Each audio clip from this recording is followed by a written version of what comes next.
Good morning. So today I am doing a video that isn't related to our pattern we're working on, but it will touch on special stitches. So for most patterns that you might come across, there will be special stitches in them that you might not know how to do. So today we will be showing you back stitching, French knots, and 1/4 and 3/4 stitches. So most of these symbols is what you will see on a pattern. I've just drawn them haphazard so we can learn how to do different styles. The back stitching will come across mostly in patterns as outlining, or it may add some facial feature details, or just to give, if you're doing one with birds or something like that, there might be some outlining of the feathers just to define each different area. Some cross-stitch patterns, like the one we're working on, will just use colors to make that definition. But back stitching really makes a lot of detail come out. And in my opinion, I really enjoy it, and I find it really does make out a pattern, make it pop. French knots are used most often as eyes, the little pupils, or like the white part in something shiny. They'll also use it as embellishments on dresses or ribbons or things like that.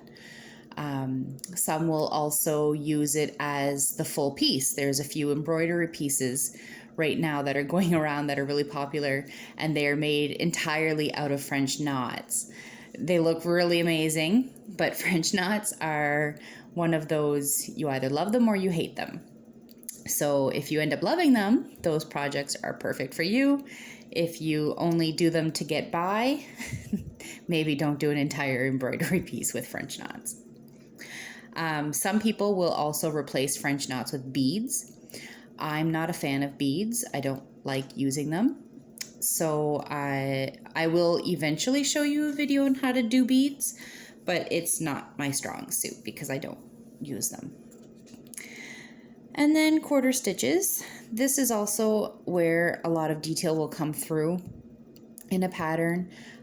If they are doing circular shapes and they need corners cut out, but they still want them to look with the proper color used, or if they're using little tiny, there's a designer out there named Stuart Cunningham, and he designed the Magic Kingdom stitch along, and there's a lot of 1/4 stitches in there because he has the people designed to be maybe 2 blocks high, so the 1/4 stitches will add like a nose or an arm and make it look like it actually is a nose or an arm and not just another block beside it.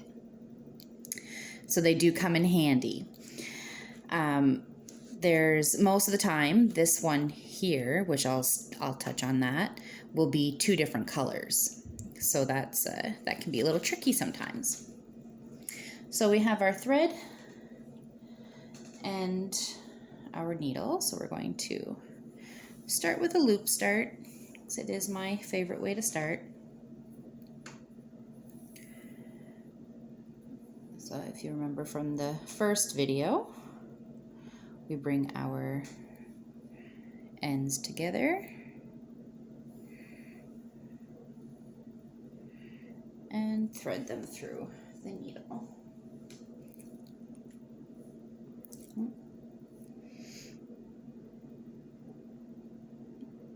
My ends aren't matching up perfect, but that's all right. There we go.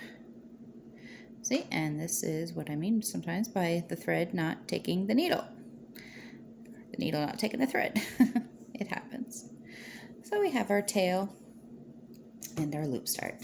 So we're going to start with the back stitching. So I marked it here on the graph paper to represent 1 square on our Ada. So with the full square, the back stitching, you follow along the edges of the square. So for this first one, we will just do a straight line across. Sorry, my finger was covering that. For this first one, we'll do a straight line across. So for our example, we're just going to start anywhere. It doesn't, I'm not being particular here. So we're just going to put our needle in, flip it back to catch our tail. And then what we do here to go straight across is we just go in the next hole, right beside it. Just like when we were starting our project. So if you go slow, your thread won't catch so much. Oh, and that did not work. My needle let go of the loop.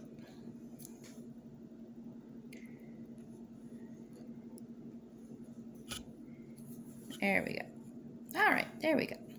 So now we have our first line in the back stitch. So we're going to follow the pattern. And the next one goes diagonal down. So we're going to do the same thing. You're going to bring our needle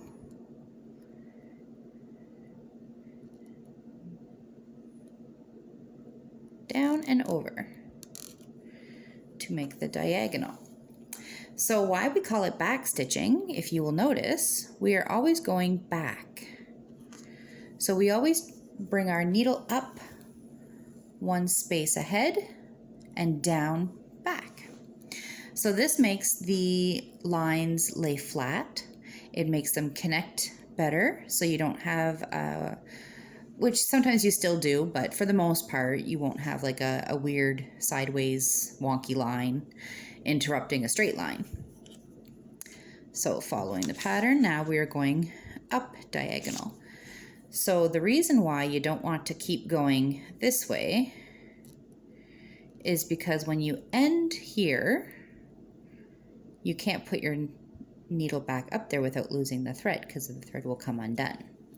So instead we start where we want to finish. And then we stitch it back. So we're going down and diagonal. So now we have a little V. And then in our pattern, next is another straight line. So there we go. So we go to the end of our line and back to make the straight line.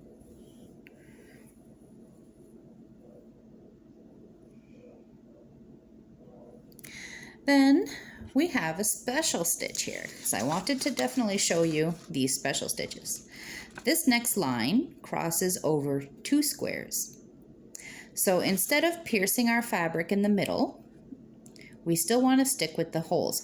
You can absolutely do this if you want to, but it's much easier to follow to the hole. So we will count over 2 and up 1. And that's where we will start by ending there. So we will count over 2, 1, 2, and up 1. Put our needle through, and then we will bring it back to where we want to end.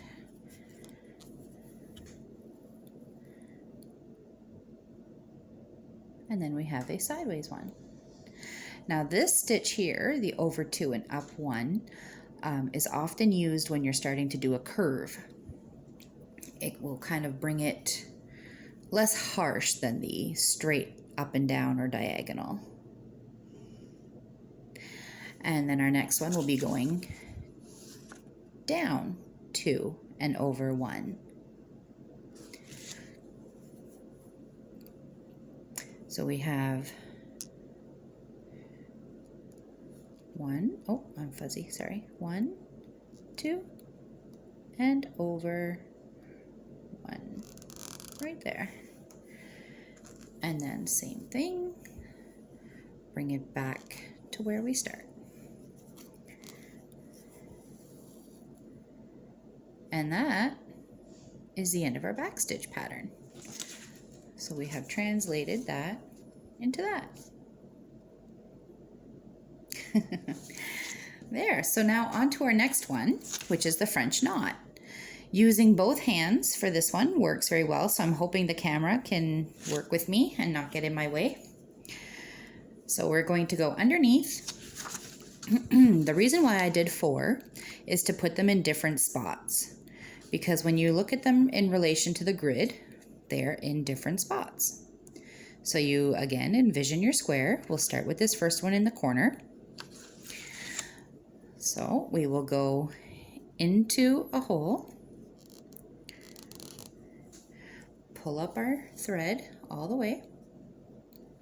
Now, a lot of people, if you are doing a French knot in a random spot by itself, it is very common to knot your thread underneath so that you don't lose it through, because we don't have the straight stitching in the back to pin down our fabric, our thread. And loop starting with a French knot is not easy. So most people, if you are not traveling with your thread, will do a knot in the back to secure it. And if that is what you want to do, you go right ahead. So with this first one, it's in the corner. So the trick with the French knot, we are going to pull up our thread with one hand, slide our needle underneath, wrap the thread around the needle once, so you get a little knot, hold it, not tight, but hold it secure. We're going to take our needle and pierce the fabric just a little bit above the hole. You don't want to go into the next hole because that's too big. Just pierce the fabric a little bit above. And this will hold your knot in place and not pull it right through the fabric. So keeping your thumb holding that thread over to the side, we're going to pull our needle through and very slowly, gently, pull it and let go, and don't pull it all the way through, just until you get a nice little button. And that is our French knot. It's a little dainty thing, and they're meant to stick out. This one doesn't stick out too much because we've only wrapped it once. If you're using one strand, then, which I'll cover on another video on how to work with one strand, you might want to wrap it around your needle 2 or 3 times, and in those cases you'll see it kind of sticks out a little bit more. I find with a double strand, with working with 2 strands, makes a very nice French knot on its own, just wrapped once. So for our next knot, it is in the middle of a line. So instead of going in a hole, there, okay, instead of going in a hole, we're going to pierce our fabric in between the holes. Pull it up, grab it with our fingers, wrap it around our needle once, and then we're just going to go a thread above. Sometimes this is really hard to do when it's in the middle. Sometimes it doesn't work, sometimes it pulls all the way through. It's practice, honestly, that makes it work the best. Just keep at it. Sometimes you have to pull a little there, and gently, and just don't rip it through, just end it gently and it'll stay. The reason why it matters where the knots are positioned on your chart is if you are, for example, putting in the white shiny part of an eyeball, if you have your French knot down here but it's asking for it here, you will get an entirely different expression. It will look like your face is looking down instead of up like it's supposed to. Again, it's not the end of the world if that's how it ends up happening, but if it matters to you, then that's why I'm teaching it this way. After this, it is up to you what you want to do. So the next one, I didn't quite realize it, but that's the same thing as the bottom one, just in a different hole. So we'll skip to the last one, which is right in the center of the hole of the square. So again, you're going to pierce your fabric right in the middle. Oh, it's a little bit tougher to get to the middle because it is full of lines. So there we are, right in the center. Pull it up. Grab it off to the side. Wrap it around our needle. And then, oh, I lost it. There we go. So from here, again, you would just pop it up or over to the side, one extra little spot there, and pull it through. Sometimes you need to force it a little bit. There we go. And there is our little French knots. Another term that these go by are colonial knots, which could possibly be what it is that I'm doing here. I think French knots wrap around the needle twice, and they're a little bit more floppy. The colonial knots, you wrap it once, and they kind of stay a little bit more secure.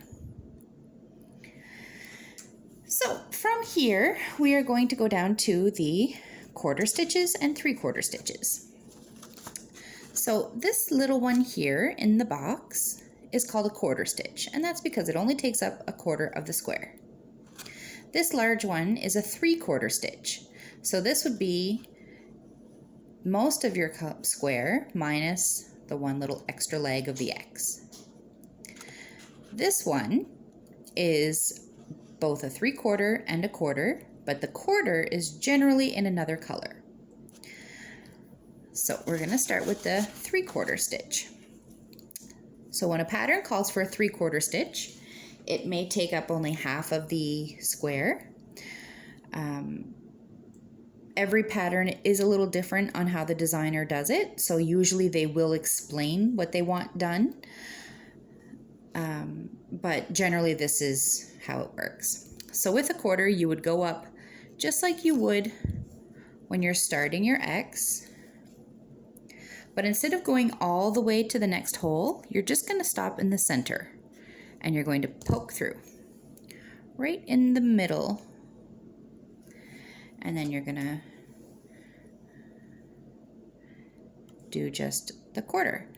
So that is the quarter stitch. Wherever that little X is, that's where you want it to go. For the 3/4, we will finish the X on the other way, and we'll do a full line, just like that. So usually, if this is a edge piece, it will stay like that. If you are inside of a pattern and they have two different colors up against each other, that's when the other X would come into play, and you would start up here at the corner. Pretend my thread is a different color. And with that different color, you would pierce the center again in the same spot to finish the X with one leg a different color. Oh, I'm still out of focus. There we go. So we'll do that one more time because I want you to be clear on it. So from our picture, I'll start the other way. We'll do the bottom corner, the quarter stitch, pretend it is a different color,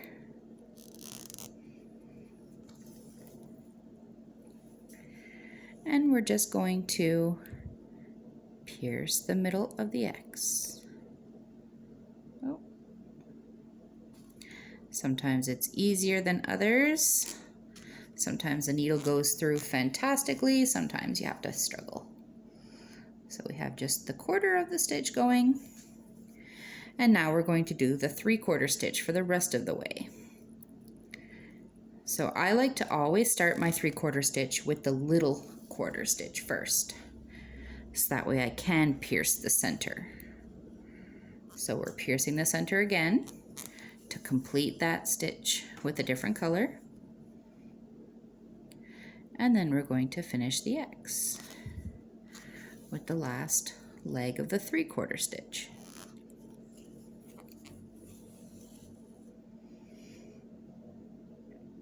And there you go. And it's hardly noticeable when you have it on a big pattern. Your colors blend in very nicely. So that is it for our specialty stitches. And I hope you give these a try. I'm sorry, I'm still out of focus here. I hope you give these a try, and I wish you luck with them. Have a great day. Bye.